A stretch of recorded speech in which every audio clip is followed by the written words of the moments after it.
은혜 받으실 하나님 말씀은 민수기 19장 1절로 22절까지의 우리 거룩하신 하나님의 말씀을 저와 여러분들이 한 절씩 번갈아 교독하겠습니다. 자, 오늘 말씀의 제목은 한번 따라합시다. 붉은 암송아지. 자, 요것만 기억하시면 됩니다. 붉은 암송아지. 여러분들이 요것만 기억하시면 됩니다. 지금 읽으면서도 여러분들이 이게 뭔 말인가 하시면서 읽으셨을 거예요. 근데 한마디로 얘기하면 부정에 관한 겁니다. 근데 이 말씀, 오늘 말씀이 굉장히 중요한 것은 우리도 예수 안에 있지만 부정해집니다.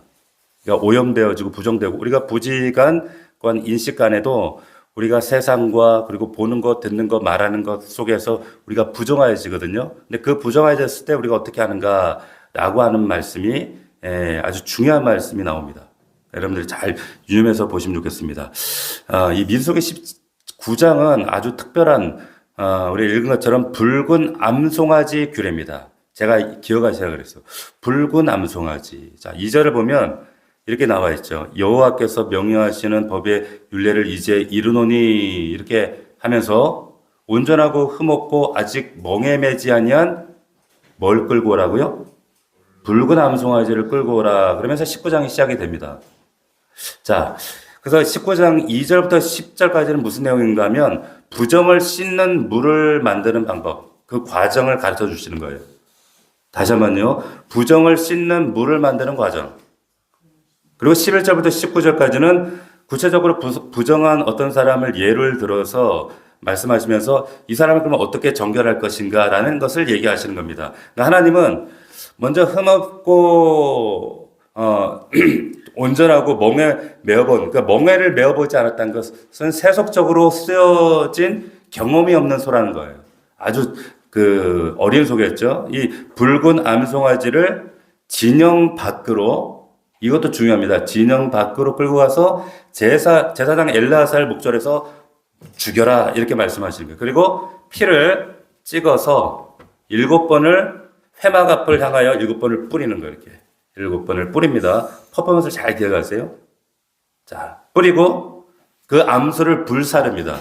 화형식을 하는 거예요. 근데 가죽, 고기, 똥까지 싹 태우라고 하는 겁니다. 근데 그 태울 때 뭘 같이 태우는가? 백향목, 우슬초, 그리고 홍색실을 함께 태워서 젤을 만드는 거예요. 젤을. 아주 독특한 퍼포먼스를 하고 있죠. 그 젤을 만든 다음에 젤을 이제 보통 젤을 버린단 말이에요. 다른 제사, 희생제사는. 근데 달라요. 이 젤을 보관해 놓고 필요한 만큼 깨끗한 물을 섞어서 부정한 자들을 정결하게 하는, 이게 뭐예요? 정화수로 쓰라라고 하는 겁니다. 정화수. 이해가 되시나요? 자, 여러분들 지금 처음 들어보시는, 처음 보면서도 잘 이해가 되지 않는데 오늘은 좀 각인하시라고 제가 이렇게 자세하게 말씀드리는 거예요. 자, 이 과정에서 보시면 여러분 좀 특이한 점이 있어요. 그게 뭐냐? 보통 죄를 씻는 하나님의 희생 제사들은 숫송아지를 드리도록 되어 있어요. 근데 반면에 여기는 붉은 암송아지를 드리라 그래요. 자, 근데 또 이것을 보통 성막 앞에서, 그렇죠? 성막 앞에서, 번제단 앞에서 잡아야 되는데 거기서 잡지 않고 진영 밖에서 잡습니다. 다르다는 거예요. 그러니까 레위기에 나오는 이 속죄제, 이 희생제사와 다른 거구나. 그 점을 좀 말씀드리는 겁니다. 그리고 이스라엘 제사장이 해야 하는 이 백성들의 죄를 정결하게 하는, 속죄하는 일인데 여기에 사용되는 물이 등장해요. 물이. 이 물과 함께 이제 불사른 재가 등장하는 거예요. 이거를 섞는 거예요. 섞어. 자, 여기에 재를 얻는 데 사용하는 짐승은 여기 2절에 보니까 말씀드린 것처럼 온전하여 흠이 없고 아직 멍에 매지 아니한 붉은 암송아지. 이렇게 했어요. 이 붉은 암송아지가 뭘 뜻할까? 말하자면 이게 사실은 실제로 보면은 곱고 진한 아주 진한 갈색 있죠? 근데 이게 어떻게 보면은 붉게 보이는 거예요. 피처럼. 뭘 상징하기 때문에? 피를 상징한다 이거예요. 그래서 붉은 암송아지예요. 붉은 암송아지. 근데 이 붉은 암송아지를 가죽 똥까지 싹 태워가지고, 재를 거두어서, 이게 백향목, 우슬초 이런 것들을 섞은 다음에 진영 밖에 두었다가 부정하게 만드는 부정을 깨끗하게 만드는 물을 만드는데 이거를 사용하라라고 지금 구절에 말씀하시는 거예요. 자, 질문. 자, 하나님께서 레위기에서 말씀하시는 이 특별한 희생 속죄 제사가 따로 있단 말이에요. 그런데 성경에서 오직 민수기 여기에만 나와요. 이 말씀은. 왜 이 19장 말씀을 주실까요? 자, 왜 이 말씀을 하시는가? 이 문맥을 여러분들 잘 보실 필요가 있습니다. 왜 그런가? 자, 우리 지금까지 민수기 말씀을 쭉 나누고 있는데 11장부터 이제 광야 행군을 시작합니다. 행군을 이제 시내산에서 10장 10절로 시내산에서 1년 1개월의 시간을 딱 마감하고 이제 광야를 행진하는데 그 행진의 연속이 뭐의 연속이었어요? 불평과 불만의 이런 연속이었단 말이에요. 그러니까 이스라엘 백성들이 이 연속적인 이 불평과 불만에 이게 계속 쌓이는데 그 절정이 어디였다? 그래서 14장에 제가 분수령이라는 말씀으로 설교했어요. 뭐였어요? 무슨 사건? 가데스 바네아 사건. 우리 분수령 이런 제목으로 나눴잖아요. 그러니까 지금까지 계속 불평불만 그리고 원망하던 이스라엘 하나님을 여전히 하나님에 대한 불신을 가지고 근데 그 가데스 바네아 사건을 통해서 정말 한 줄기 빛도 보이지 않는 완전한 실패예요. 구제불능이야, 이 인간들은. 말 안 들어. 그런데 15장, 이런 백성들의 실패와 구제불능과 정말 처참한 모습에도 불구하고 다시 한번 하나님의 언약을 갱신하시고 그럼에도 나는 살려내겠다, 구원해내시겠다라는 하나님의 은혜로운 조치가 시행되더라는 거예요, 15장에. 그게 뭐였는가? 기억나시나요? 그게 예배였어요. 그것도 새로운 예배. 너희가 가나안 땅에 들어가서 드리게 될 새로운 예배. 새로운 예배가 있다라고 말씀하셨어요. 자, 하나님께서 15장에서 뭐라고 말씀하시냐면 내가 너희에게 주어 살게 할 땅 그리고 내가 인도하는 땅에 들어가거든 이 말씀이 3번에 등장합니다. 무슨 말이냐? 주어가 하나님이시다 이거예요. 주어가 하나님이다. 이스라엘 1세대가 실패하는 이유는 뭐냐? 이 주어가 하나님 되시는 것을 이거를 망각했다는 거예요. 자기들이 주어인 줄 알았어요. 자, 근데 그 하나님께서 내가 인도해야 되는, 내가 주어가 되는 그 땅에서 너희가 들어가서 뭘 해야 되는가? 그러면서 15장에서 뭐라고 말씀하시냐면 너희는 내가 주어 살게 할 땅에 들어가서 뭘 하라고 말씀하셨냐면 한번 기억을 되짚어 보세요. 여호와께서 화제나 번제나 소원을 갚는 제사나 낙헌제나 정한절기에 소나 양을 여호와께 향기롭게 드릴 때에 이렇게 하면서 무려 이제 3절부터 31절까지를 제사 예배 얘기를 주구장창 하시는 거예요. 지루해요. 우리는 별 생각 없이 읽지만 하나님은 애가 타시는 겁니다. 뭘 의미할까요? 새로운 땅에서 새로운 그 약속의 땅에 들어서 제일 중요한 게 뭐다? 예배라는 거예요. 예배라는 겁니다. 새로운 시작을 위해서 너희가 이 예배를 간구하면 안 된다. 놓치면 안 된다. 자, 그러면서 15장 18절에 이런 얘기를 하세요. 너희가 가나안 땅, 약속의 땅에 들어가서 그 땅의 양식을 먹을 때에 이런 얘기를 하신단 말이에요. 다시 말하면 여러분 가나안 땅에 들어가게 되면 농사 질 거 아니에요. 이제 전엔 목축을 하다가 처음으로 이제 농사를 짓게 된단 말이에요. 그러면 수확한 곡식이 있을 거 아니에요. 그럼 그 수확한 곡식을 추술해다가 갈아요. 갈아서 하나님께 올려드리는 거제를 드리라 그랬어요. 거제. 이게 뭐냐면 이 예배는 광야에서 드릴 수가 없습니다. 아시겠어요? 곡식 농사를 안 짓잖아요. 그러니까 약속의 땅에 들어가야지만 드릴 수 있는 예배. 그래서 제가 새로운 예배라고 말씀드렸던 거예요. 새로운 예배. 예.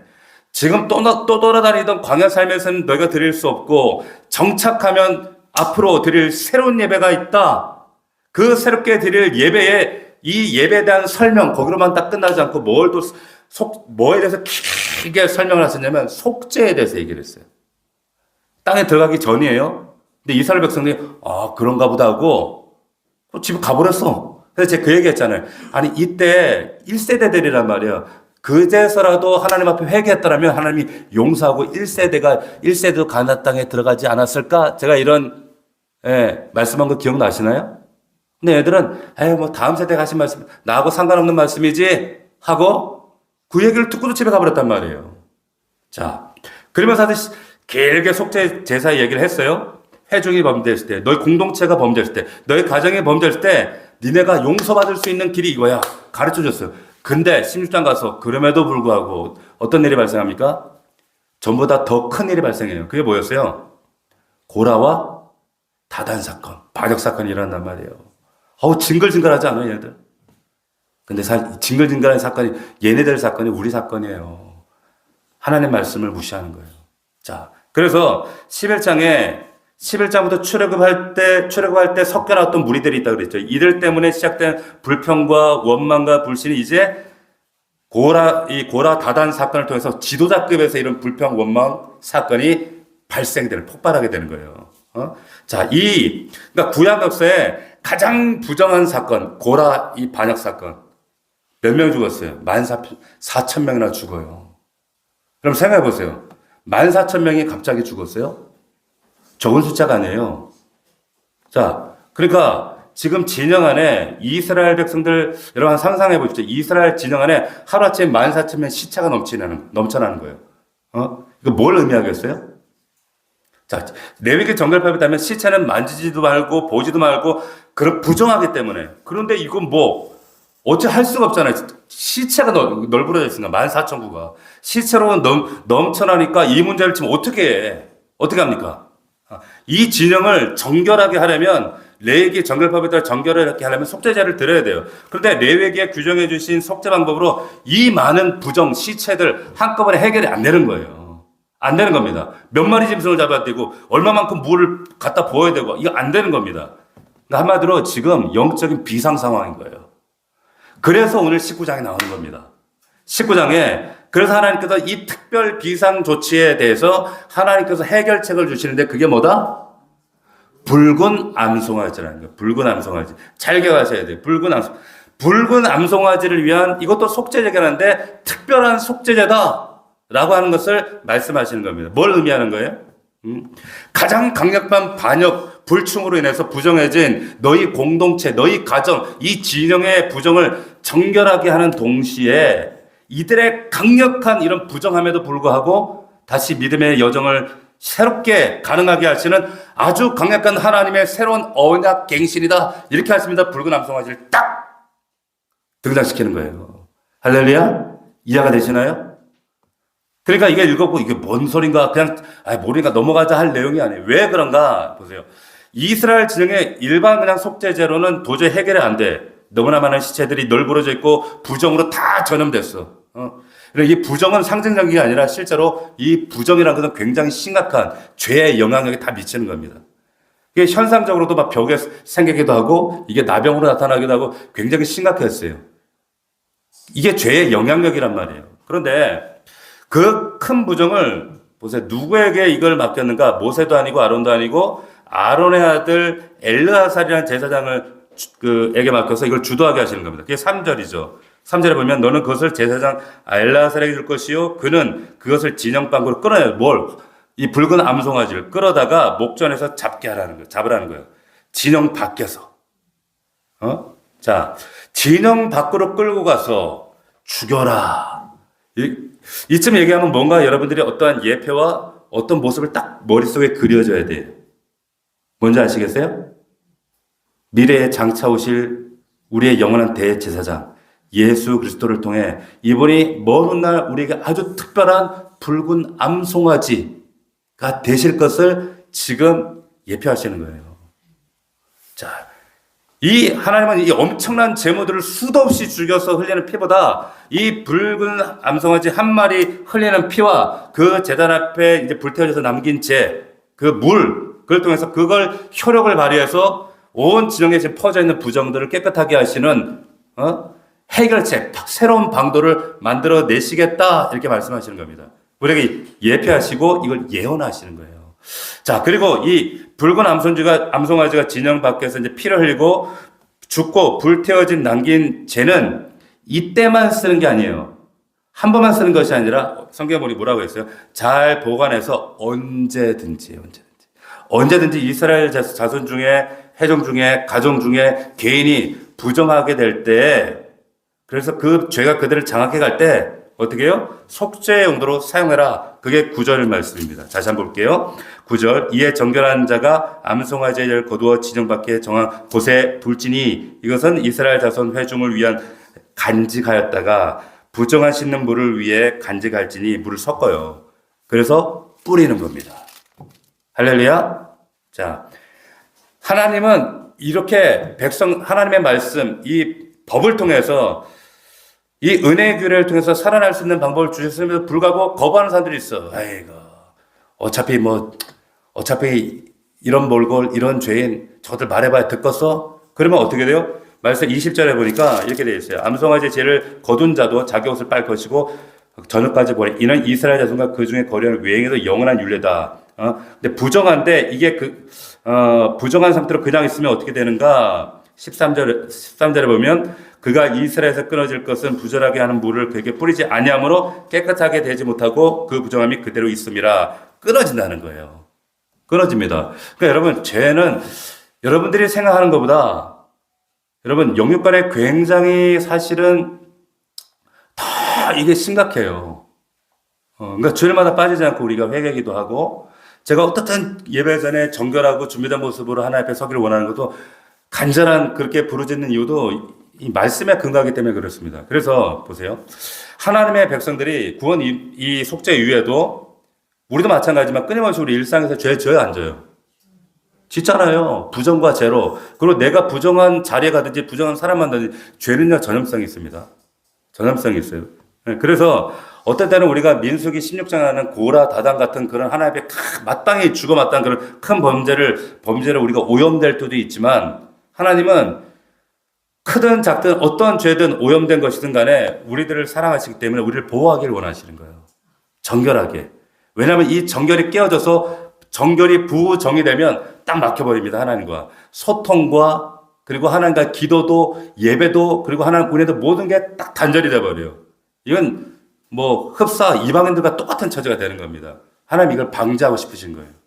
그래서 붉은 암송아지를 끌어다가 성막 앞이 아니라 진영 밖으로 끌고 가서 피를 흘려서 이제 그 정결한 물로 정결하신 것처럼 십자가에 달린 예수 그리스도를 통해서 그분은 오히려 우리에게 죄가 되어 주셨거든요. 그 죽음을 통해서 그 예수 그리스도라는 그분을 통해서 너에게 영원한 속죄, 영원한 용서를 내가 이루고야 말리라 말씀하시는 거예요. 할렐루야. 얼마나 감사한지 몰라요. 얼마나 놀라운 말씀인지 모릅니다. 여러분, 누구든지 우리가 어떠한 정말 흉악한 죄인 중에 괴소라고 할지라도, 뻔뻔하게 죄짓고 또 짓는 그런 죄라고 할지라도, 중요한 거는 우리가 죄 지어서 망하는 게 아니에요. 회개하지 않아서 망하는 겁니다. 하나님께 구하면 하나님께서 이 은혜의 방도를 길을 열어주셨잖아요. 그러니까 여러분들은 아는 만큼 어떻게 해야 돼요? 순종하면 돼요. 그럼 모르는 우리 자녀들이나 모르는 우리 이웃들이나 모건들이 있으면 어떻게 해야 돼요? 가르쳐 줘야 돼요. 이런다고, 내가 뭐 회개한다고 하나님 들어 죽었어. 이건 내 약점이라 이 문제는 해결이 안 돼. 아니요. 그러다 끊어지는 거예요. 정말로. 은혜의 수단을 무시하면 아무도 하나님 앞에 설 수 없어요. 꼭 여러분 기억하셔야 됩니다. 하나님 은혜의 선물이에요. 자, 특이한 점. 이 부정을 씻기 위해서 암송아지를 불살라서 재를 만드는데 가담한 사람들도 부정하게 되고 10절에 나오죠. 물을 함께 사용하는 이 재는 재가 있어야 정결하게 된다 그랬어요. 만드는 사람도 부정하다는 거예요. 그러니까 만든 사람도 그럴 수 있지 않겠어? 내가 너희를 회개케 하겠다, 뿌려주겠다 이러는데 사실 지도 죄인이거든. 그 사람도 어떻게 이 물로 정결함을 입어야 된다는 거예요. 자, 여러분 이 재나 이 물이 여러분 어떤 그 영적인 마술적인 그런 효과나 능력이 있는 그 물로 이렇게 싹 변화된 걸까요? 아니에요. 오해하지 마세요. 왜 이렇게 하시는가? 하나님 의도를 여러분들 잘 이해하셔야 돼요. 자, 여기에 보면 13절에 여기에 중요성에 대해서 13절에 이렇게 말씀하셨어요. 13절에 자신을 정결하게 아니하는 자는 여호와의 뭘 더럽힌다고요? 성막을 더럽힌대요. 13절에 나오죠. 자, 누구든지 죽은 사람의 시체를 만지고 자신을 정결하게 아니하는 자는, 다시 말해, 꼭 시체를 만지지 않더라도 죄의 삭은 사망이라 그랬어요. 그죠? 그러니까 사망의 모습으로 오는 모든 수많은 죄들을 만지고 나면 사망의 부정이 우리에게 오염이 됩니다. 영향력이 와요. 그런데 여기에 대해서 자신을 정결하게 이런 하나님 허락하시는 은혜의 방편, 방도, 이런 속죄를 하지 않으면 결과적으로 어떤 일이 생기는가? 성막을 더럽힘이라 그랬어요. 그리고 그가 이스라엘에서 끊어진대요. 왜? 정결하게 하는 물을 그에게 뿌리지 아니하였기 때문이라는 거예요. 지금으로 말하면 예수 그리스도의 이름으로 말미암는 참된 회개가 없게 되어지면 지금 이 13절 말씀은 바로 그에게 적용되는 거예요. 자, 20절에도 나오죠. 20절에도 사람이 부정하고도 자신을 정결하게 하지 아니하면 여호와의 성소를 더럽힌다는 거예요. 성소를.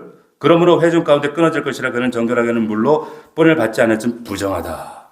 이 부정을 안고 여러분 신앙생활하는 분들이 제일 안타까운 거예요. 신앙생활이라는 것은 하나님 앞에 그 온전한 그 은혜를 덧입고 날마다 어떻게 우리가 죄를 안 짓고 생각으로, 마음으로, 눈으로 끊임없이 죄를 짓지만 그 죄를 방정하고 누리는 자들이 아니라 그분이 나에게 지불하신 대가의 그 고통과 그 어마어마한 은혜를 알기 때문에 그 은혜 안에서 하나님 앞에 다시 한번 정말 겸손한 마음으로 또 결단하고 은혜를 구하고 그 궁율의 보좌 앞에 나아감으로 말미암아 날마다 회개 자리에 서는 거예요. 자, 그런데 이 의식을 통해서 하나님께서 이스라엘 백성들 회중들에게 그리고 여러분들에게 우리 가정들에게 말씀하고 계시는 그 중요한 의도가 뭐냐? 첫 번째, 잘 보세요. 회중은 여러분 이스라엘 회중이 그랬던 것처럼 우리의 가정도 우리 교회 공동체도 여러분 정결해야 된다는 겁니다. 정결한 공동체가 돼야 된다라고 하는 겁니다. 자, 하나님은 거룩한 분이세요. 그렇기 때문에 하나님 앞에 나아가는 자들도 마땅히 정결해야 됩니다. 아멘? 맞습니까? 자, 하나님 백성들이 하나님과 계속적인 교통을 하려면 거룩한 영은 거룩한 자와 만날 수가 있어요. 안 그래요? 충돌한다니까요. 그 충돌을 뭐라고 했냐면 이걸 하나님의 진노라고 성경은 표현을 하는 겁니다. 자, 하나님 백성들이 이 하나님과 계속 교통을 누리는 삶을 살아야 되는데 우리 넘치는 교회 성도들이 하나님과 계속 성령 안에서 누리는 삶을 살아야 되는데 그 로마서 8장 4절의 말씀대로 하나님의 영으로 인도함을 받는 자가 하나님의 아들이라고 그랬거든요. 하나님의 영으로 인도함을 받는 삶으로 그분을 누리고 말씀의 감화 감동을 누리고 깨닫고 분별하고 감사와 감격으로 정말로 이 영적 삶에 날마다 승리하는 삶으로 우리가 나아가야 되는데 교통이 단절돼요. 부정으로 말미암아 큰 문제가 발생하는 거죠. 자, 그래서 중요한 게 정결이라고 하는 겁니다. 히브리서 9장 11절에 보면 이제 이 중보자 예수 그리스도 그래서 이 말씀을 하시는 거예요. 히브리서에서. 자, 왜 그리스도께서 좋은 일의 대제사장이 되시는가? 히브리서 기자가 이렇게 얘기해요. 그리스도께서는 장래 좋은 일의 대제사장으로 오사 손으로 짓지 아니한 것 곧 이 창조에 속하지 아니한 더 크고 온전한 장막으로 나오죠. 온전한 장막으로 말미암아 염소와 송아지의 피로 하지 아니하고 오직 자기의 피로 영원한 속죄를 이루었대요. 근데 어떻게? 단번에 이루사 성소로 들어가셨다는 거예요. 할렐루야. 이해가 되시나요? 지금 이 19장의 말씀을 이루셨다 그 말이에요. 자, 우리가 어떻게 하나님 앞에 나아갈 수 있습니까? 예수 그리스도로 말미암아 나아가는 겁니다. 할렐루야. 흠이 없는 재물 가지고 여러분들 때문에 여러분들이 만약에 너희들 양 잡아라 구약처럼 이러면 양이 얼마나 많이 필요하겠어요? 감당이 되겠어요? 여러분 월급으로 감당이 되겠어요? 감당이 안 돼요. 할 수도 없어요. 이 땅에 있는 양들 다 잡아도 안 돼요. 그런데 예수 그리스도 안에 살아가신 그 은혜의 방편, 구원의 방편, 예수의 피를 의지 하나님, 나는 구제불능이지만 연약하지만 정말로 공간 인간이지만 예수 그리스도께 내가 허락하신 그 구원의 은혜를 나는 할 수 없어. 난 죽은 죄인입니다. 그러나 주님으로 말미암아 나아갑니다. 그럴 때 속죄 역사가 단번에 이루어져서 속죄 지성소 안으로 우리가 단번에 들어가는 거예요. 할렐루야. 윤회를 주셨다는 거예요. 그래서 예수 그리스도 안에 삶이 얼마나 이게 복된 삶인가, 이게 이 놀라운 비밀이 얼마나 우리에게 축복이 되는가. 이 붉은 암송아지, 예수 그리스도를 상징하는 이 붉은 암송아지, 우리에게 주신 은혜였다라고 하는 겁니다. 둘째, 또 하나님의 이 사건을 또 말씀하시는 의도가 뭔가, 정결을 파괴하는 게 결국에 뭡니까? 죄잖아요, 죄. 그죠? 제가 몇 주 전에도 죄에 대해서도 말씀드렸지만은, 여러분, 구약에서 하나님께서 이 죄가, 이게, 이 백성들이 너무 무감하니까 너희들 안에 죄가 만연하고 지금 오염되고 지금 전염되고 있다는 것을 상징적으로 나타내는 사건들이 몇 개 있었어요. 그게 뭐였는가 하면 첫 번째가 나병이었습니다. 나병. 피부병. 그러니까 피부병, 뭐 집의 벽에 생긴다든지 사람 몸에 피부에 생긴다든지, 그러니까 이게 하나의 상징이었는데 죄가 부정하다 그랬잖아요. 자, 미리암이 반역을 범했어요. 반역을 했잖아요. 근데 그래서 그에게 어떤 병이 걸렸는가 하면 그 반역이 그리고 불평이, 그 하나님이 세우신 자에 대한 그 반역이 얼마나, 그리고 하나님 신권에 대한 도전이 얼마나 심각한 죄인가를, 부정한 것인가를 한 번에 드러내신 것이 나병으로 드러나더라는 거예요. 이 죄를. 왜? 백성들이 보지 않으면 이걸 심각성을 느끼지 않으니까. 나만 장군도 이 죄가 드러났거든요. 피부병으로. 그래서, 그러니까 11절에 죽은 시체를 만진 일도 마찬가지예요. 물론 이제 여러 가지 시체를 만질 때 그 당시에 보건학이나 위생학 예방 이런 것들이 미비했기 때문에 하나님이 이걸 부정하다 하시면서 더 강하게 말씀하시는 의미도 있지만, 이것이 그 자체로 부정했어요. 어쨌든 상징적 실체적 의미가 다 있는데 그 시체는 죽음입니다. 근데 그 근본적으로 죽음은 죄로 말미암아 온 거잖아요. 왜? 로마서 말씀대로 죄의 싹은 뭐다? 사망이라고 그랬어요. 죄의 싹은 사망이다. 그러니까 시체를, 그 사망의 상징인 시체를 만졌다라고 하는 것은 그 사람도 이미 너는 부정과 접촉했기 때문에 너도 부정하다라고 하는 거예요. 그러니까 정결의식을 해야 되는데 이 죄의 부정함을 제거한다는 의미를 가지는 거예요. 정결의식이. 여러분, 그렇기 때문에 여러분, 이 죄를 여러분 단순하게 생각하시면 안 돼요. 이 죄가, 아이고, 몰라서 그렇죠, 뭐. 우리 자녀들이, 쉽게 죄를, 그럴 수 있잖아요. 아이들이 아직 그 하나님에 대한 민감성이 부족할 때. 그러면, 애들이 몰라서 그렇지, 뭐. 그러시면 안 돼요. 제가 한 번은, 제가 어릴 때, 남의 집에 갔다가, 50원짜리가 하나 떨어져 있더라고, 집에. 근데, 아싸 하고 주워왔거든요. 그래, 꼭 쥐고 있었어요. 집에 가더니 엄마가, 창균아, 너 그게 뭐야, 손에? 이러더라. 50원이야. 하고 엄마한테 보여줬어요. 어서 났니? 어디 간대? 가져왔어. 그래서, 그날 뒤지게 맞았어요. 그때가 몇 살 때인 줄 아세요? 제 기억으로는 6살 때였어요. 얼마나 심하게 두드려 맞았으면 지금 50년 가까이 됐는데도 아직도 기억하고 있어. 근데 우리 어머니가 그러신 분이 아니거든? 근데 왜 그렇게 하셨는가? 죄에 대한 심각성과 죄에 대한 두려움을 각인시키려고 50년 동안 안 잊어버리는 거 제가. 아파서 안 잊어버린 게 아니라 엄마가 얼마나 무섭게 저를, 제가 맞다가 그 6살짜리가 제 인생 최초의 가초를 감행했잖아요. 도망갔어. 막 도망가는데 우리 엄마 뒤에서 맨발 먹고 뛰어오더라고. 막 잡혀가지고 또 길바닥에서 개 맞듯이 두드려 맞았다니까요. 그게 죄예요, 죄. 그거 알게 하려고, 깨닫게 하려고. 뭐 인권이니, 인격적으로 대해서 뭐 좋은 말로 해야죠. 성경적이지 않아요. 그러다 두드려 패라는 얘기는 아닙니다. 이 나쁜 자식. 예. 자, 죄의 심각성을 아셔야 된다는 거예요. 훨씬 커요, 영향력이. 특별히 또 하나, 그럼 부정하다라고 하는 것은 뭘 말하냐면 이건 전염성이 강하다 이 말이에요. 전염성이 있다 이 말이에요. 당시에 부정한 것은 전염성을 가지고 있다 모든 백성들의 인식이었습니다. 그래서 이 전염성이, 그래서 이게 심각성 중에 가장 큰 이유가 이 전염성 때문이라는 겁니다. 그래서 이게 전염성을 가지고 퍼지면 어디에 퍼지겠어요, 결국에? 자기 지파 안에 다 퍼지고 그 지파가 다른 지파로 진영 전체에 퍼지는 겁니다. 공동체 안에 퍼지는 거예요. 여러분, 하나님 말씀은 말씀대로 받아야 돼요. 교회 공동체도 마찬가지입니다. 교회 공동체 안에 어떻게든지 작은 것도 침투하지 못하도록 제가 노심초사하는 이유도 그런 겁니다. 어떤 세상적인 죄나 어떤 것도 공동체가 이에 들어오면 이게 전염돼서 퍼지면요, 이게 감당이 안 돼요. 말 안 들어요. 신앙을 파괴하고 그 사람의 영혼도 파괴할 뿐만 아니라 공동체도 파괴시킵니다. 그렇기 때문에 거룩한 공동체가 존재하기 위해서는 즉각적으로 이걸 부정을 해결하셔야 돼요. 가정도 마찬가지입니다. 그러니까 교회 안에서 작은 것 간과하시면 안 돼요. 자, 여러분 22절에 보면 이런 말씀이 있어요. 자, 19장 22절에 보면 부정한 자가 만든 것은 무엇이든지 부정하대요. 부정한 자가 만지는 것은요, 무엇인지 부정하대요. 무슨 말일까요?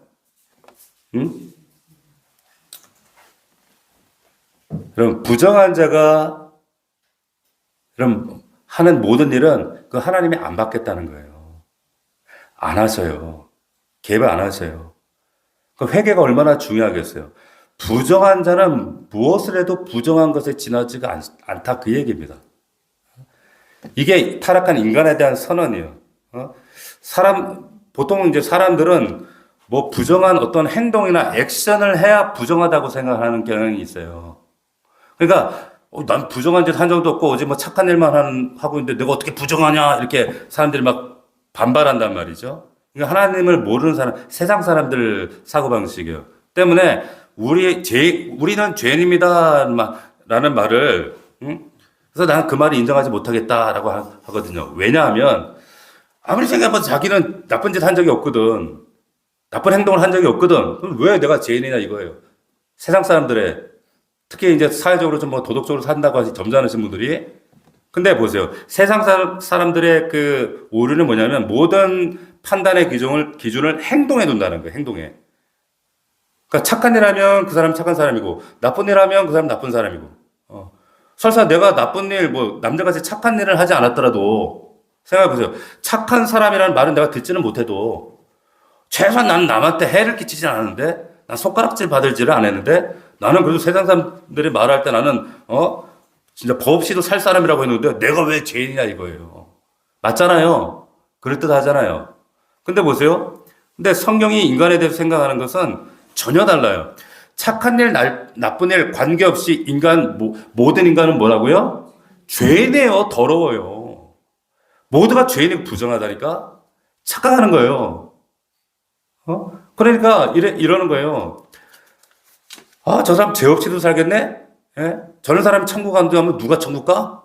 근데 그 사람 천국 가요? 안 가요? 못 가요. 예수 아니면 못 가요. 근데 어떤 사람은, 예수 잘 믿네? 나 하는 집 보니까 개차반이네?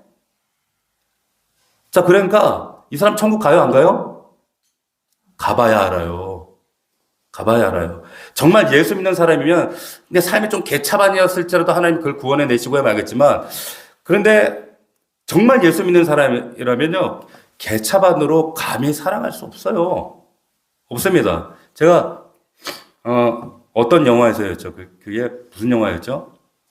영화가 아니라 어떤 그 살인 사건이 있었어요. 큰 살인 사건. 근데 그 사람이 어떻게 그렇게 끔찍한 살인 사건을 저질렀냐고 누굴 뭐 아버지 죽였나 어머니 죽였나 막 그러니까 그러고도 어떻게 당신은 자살을 시도를 하다가 안 죽은 거야. 어떻게 왜 당신은 안 죽었냐 그러니까 자기는 나는 그리스도인이라서 지옥이 있다라고 생각하기 때문에 차마 목숨을 끊을 수 없었다는 거예요.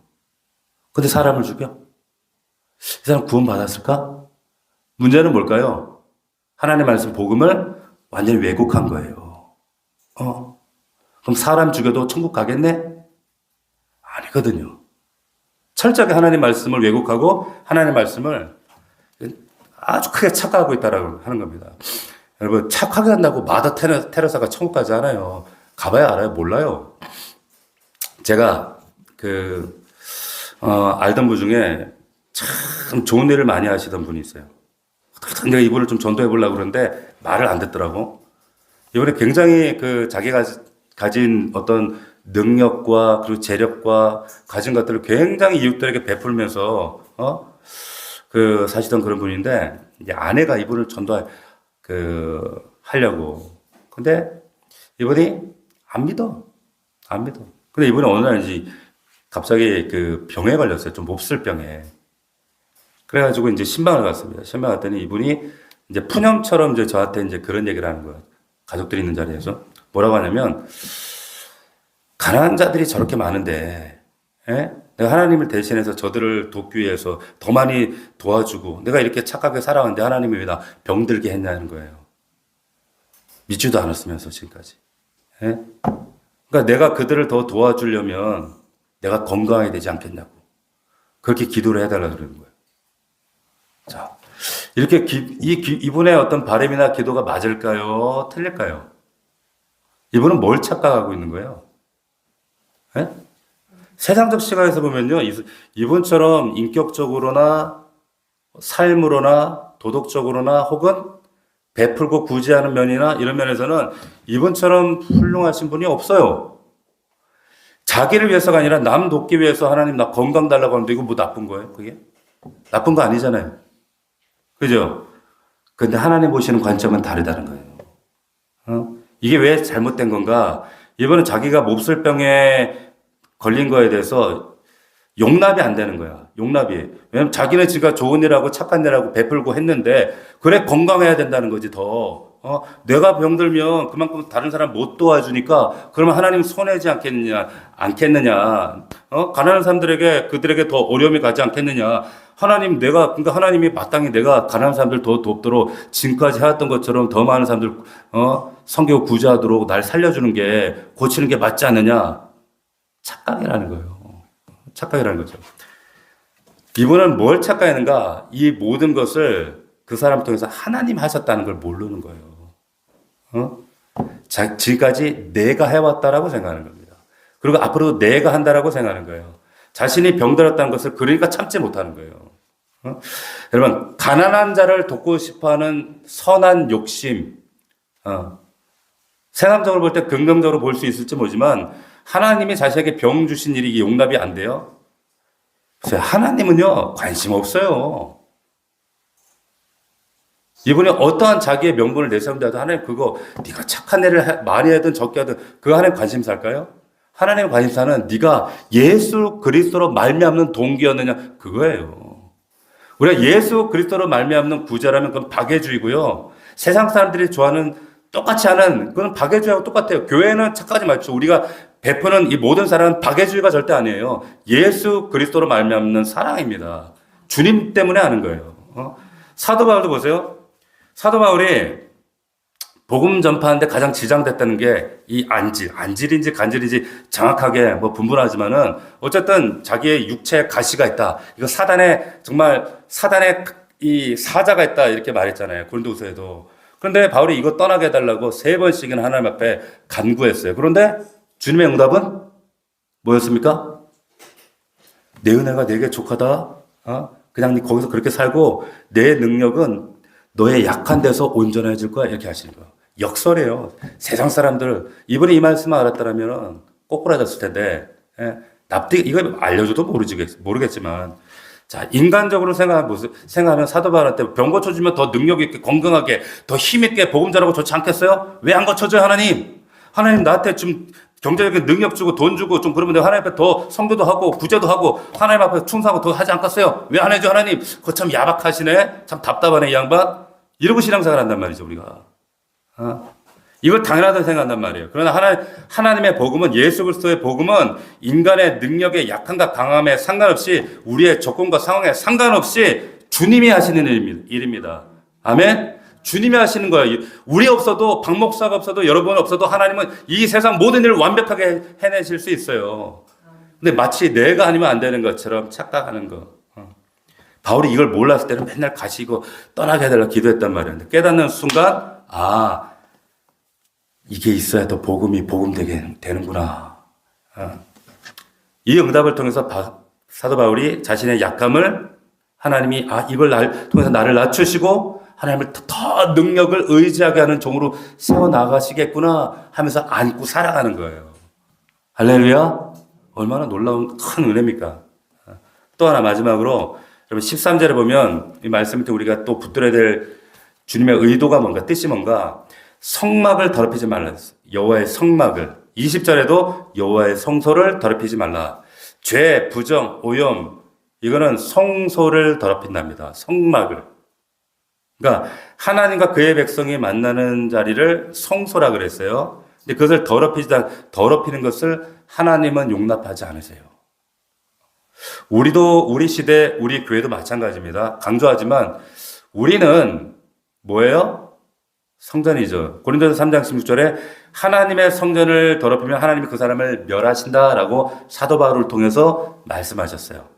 명명백백하게 천명하셨습니다. 성전이 뭡니까? 성전이 뭐예요?